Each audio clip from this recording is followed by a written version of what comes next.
Hola, muy bienvenidos a la sexta lección de este estudio que estamos preparándonos para predicar un mensaje o una prédica bíblica. Y estamos hablando de observar, interpretar y aplicar la palabra de Dios.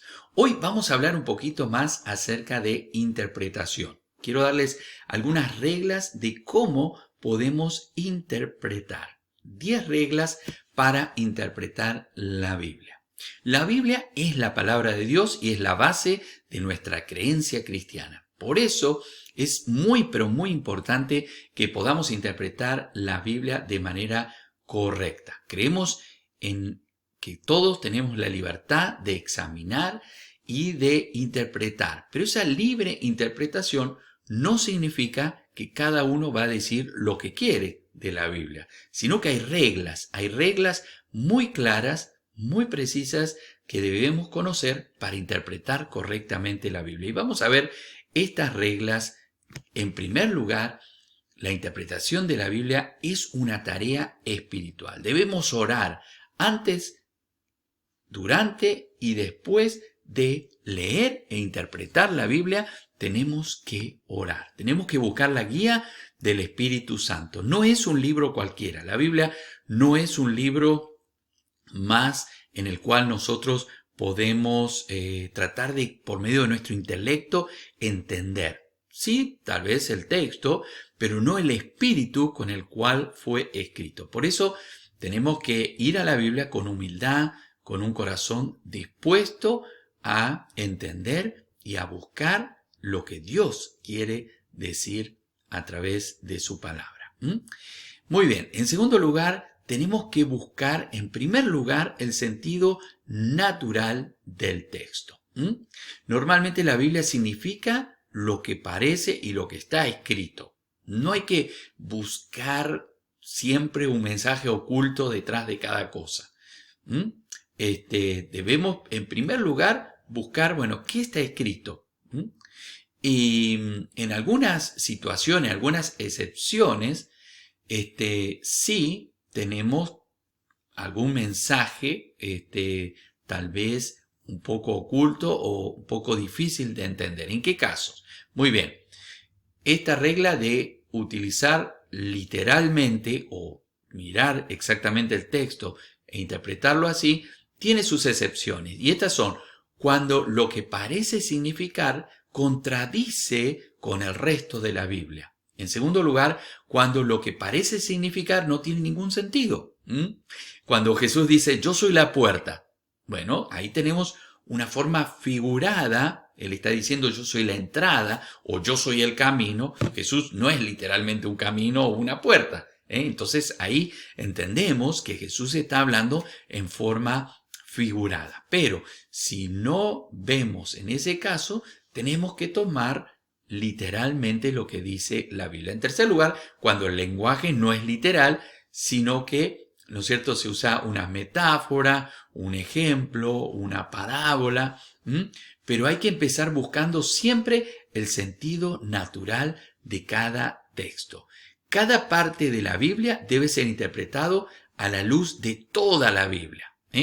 Aunque los 66 libros de la Biblia fueron escritos por más de 40 escritores diferentes, en lugares diferentes, en momentos diferentes de la historia, casi 1000 años, 1500 años, entre Moisés y el apóstol Juan, hay una conexión muy importante entre el texto. ¿Por qué? Porque tenemos un autor. Tenemos muchos escritores, pero la Biblia tiene un autor y ese autor es el Espíritu Santo, la revelación de Dios.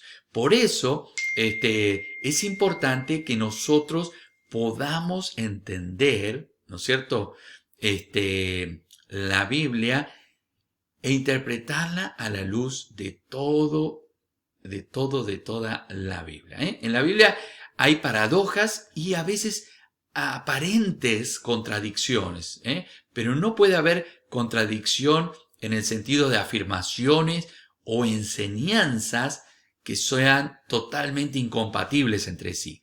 Porque si las hubiera, serían contradicciones dentro del ser de Dios, porque Dios inspiró a estos escritores. A la hora de interpretar cualquier parte de la Biblia, debemos tener en cuenta que la Biblia es un todo y debemos entenderlo de esa manera. Hay que interpretar cada texto dentro de su contexto histórico. Cada libro de la Biblia fue escrito por un escritor humano en particular, o a veces por más de uno, en el caso de los Salmos y los Proverbios, y en lugares particulares, en momentos particulares de la historia, con un propósito en particular. Por lo tanto, sería irresponsable pretender interpretar un pasaje bíblico sin tener en cuenta estos factores.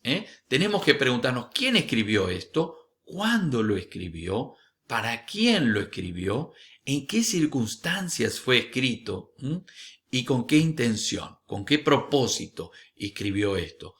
¿Cómo lo entenderían aquellos primeros oyentes?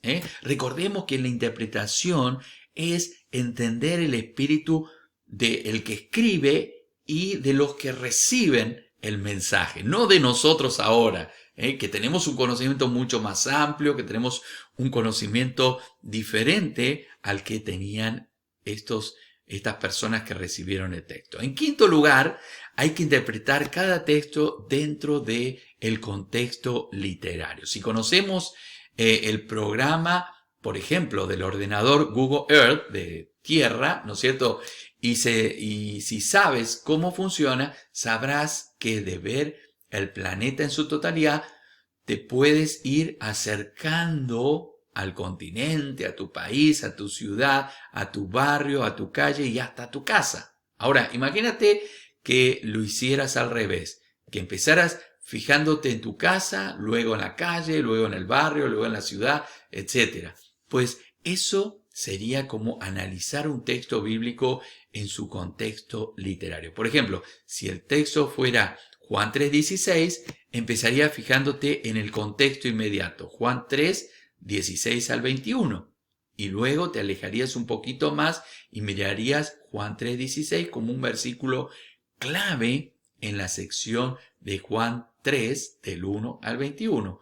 Luego te fijarías en el capítulo entero y después en la sección del Evangelio de Juan, desde el capítulo 2:12 hasta Juan 4:54. Y así sucesivamente. ¿Ves la diferencia entre el contexto histórico y el contexto literario?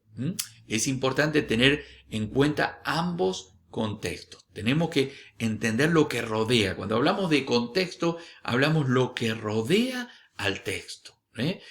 ¿Quién lo escribió? ¿A quién lo escribió? ¿Por qué? ¿Cuáles eran los problemas? ¿Cuáles eran las situaciones en las cuales estaba el oyente o el lector de ese escrito? Entonces, eso nos da una capacidad de entender. Cuando nosotros entendemos todo eso que estaba aconteciendo, entendemos el propósito del texto o del discurso o de la historia que se está narrando. Hay que tener en cuenta el tipo de lenguaje de cada texto. En la Biblia hay diferentes tipos de lenguaje, y esto lo vamos a ver próximamente. Por ejemplo, hay lenguaje narrativo, metáforas, poesías, profecías, hay predicciones apocalípticas, cosas que van a acontecer. Hay todo tipo de figuras de lenguaje, comparaciones, parábolas. Entonces, realmente tenemos que entender metáforas. Por ejemplo, cuando dice lámpara es a mis pies tu palabra. Es una metáfora, no es una lámpara, literalmente, pero sí que señala un camino. ¿Para qué sirve una lámpara? Para alumbrar, ¿no es cierto? Para mostrar un camino, y el propósito entonces es mostrar el camino de Dios. La palabra de Dios nos muestra el camino, lo que a Dios le agrada, ¿no? Así que tenemos que entender el tipo de lenguaje. Hay que tener en cuenta las palabras de conexión muchas veces. Me refiero a estas palabras pequeñas, que a veces pasan sin mucha importancia, pero que hacen un puente entre frases, versículos, párrafos, secciones. Con respecto a estas palabras de conexión existen dos peligros opuestos. Uno, darle más importancia de lo que tienen. Hay muchas personas que dan mucho énfasis en un i, en un a, y entonces pierden la esencia de todo. Otro de los peligros es pasar por alto la importancia si pueden tener. Entre muchas palabras de conexión que encontramos en la Biblia están las siguientes. Por ejemplo, porque, por lo tanto, entonces, sí, pues. En pocas ocasiones estas palabras son parte de la clave para la correcta interpretación del texto. Entonces, tenemos que mirar y ver y darle importancia a lo que verdaderamente tiene importancia y no tratar de tampoco buscar un significado oculto que no lo tenga. Octavo, hay que interpretar los textos menos claros a la luz de otros que son más claros. Toda la Biblia es igualmente clara al interpretar. Es verdad que la Biblia es clara en sí misma, pero no siempre nos resulta claro a nosotros. Entonces, en primer lugar, porque nuestra mente está afectada por las consecuencias de la caída, del pecado. En segundo lugar, por la distancia histórica, geográfica, cultural que tenemos entre los escritos y nuestra cultura actual. El apóstol Pedro habló de las cosas difíciles de entender. Por ejemplo, en los escritos de Pablo, cuando dice en 2 de Pedro 3:15 y 16.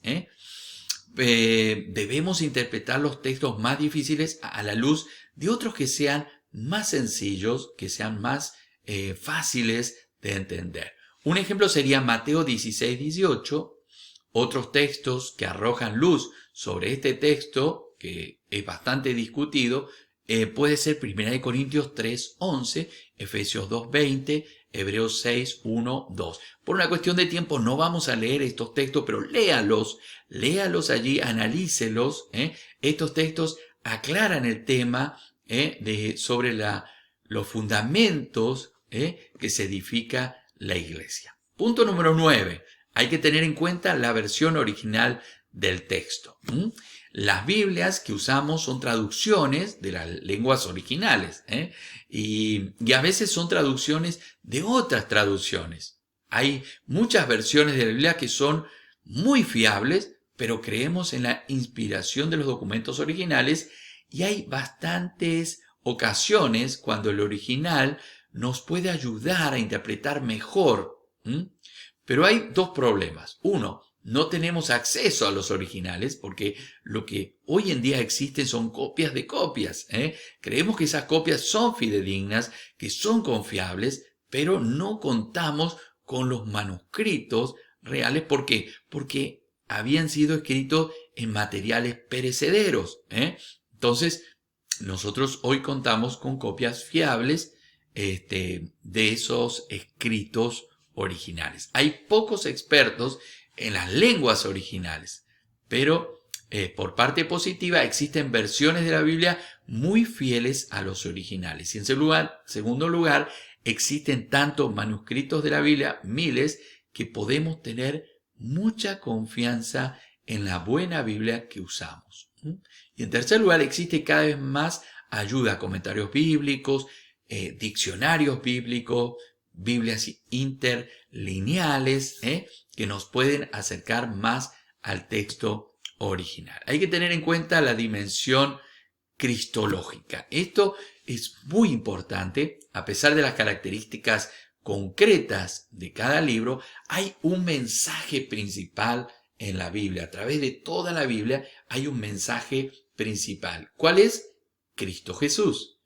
Cristo es el Evangelio, la salvación. Tanto el Antiguo Testamento apunta hacia el Mesías, hacia Cristo que va a venir en el Nuevo Testamento. Y esto apunta hacia el Cristo que ya vino. En el Nuevo Testamento encontramos a Cristo ya desarrollando su ministerio. Y en el Antiguo Testamento todas las profecías y toda la preparación del pueblo para encontrarse con el Mesías. Y hay que tener en cuenta estas dimensiones cristológicas a la hora de interpretar cualquier parte de la Biblia. Hay que evitar dos peligros. Uno, el peligro de no ver a Cristo donde está.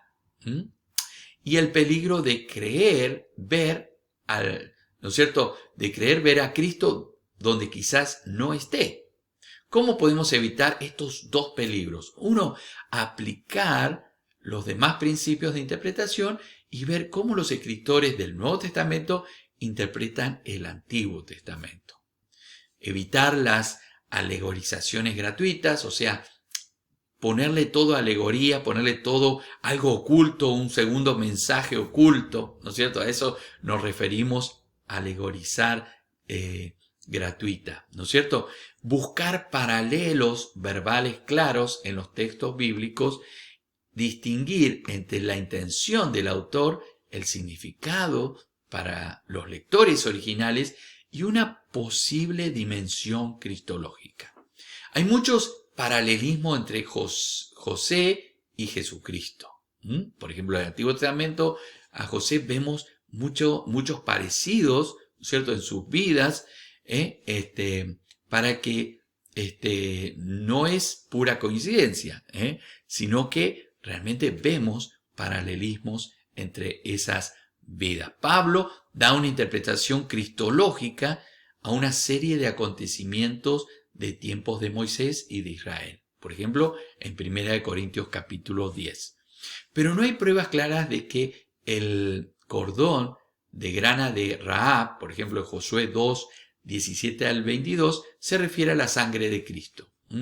Entonces, no buscar allí interpretaciones ocultas donde realmente no los hay. A veces suena bonito, a veces en un mensaje uno puede de repente darle una cierta aplicación, pero cuidado cuando esto lo utilizamos sin tomar en cuenta realmente el propósito del escrito, podemos caer en algunos problemas de interpretación. Entonces, en conclusión, esto no es más que una breve introducción al tema, pero creo que es importante y nos ayuda a usar bien la palabra de Dios según 2 de Timoteo 2:15. Espero que este tema van a recibir entonces la copia de este texto para que lo lean.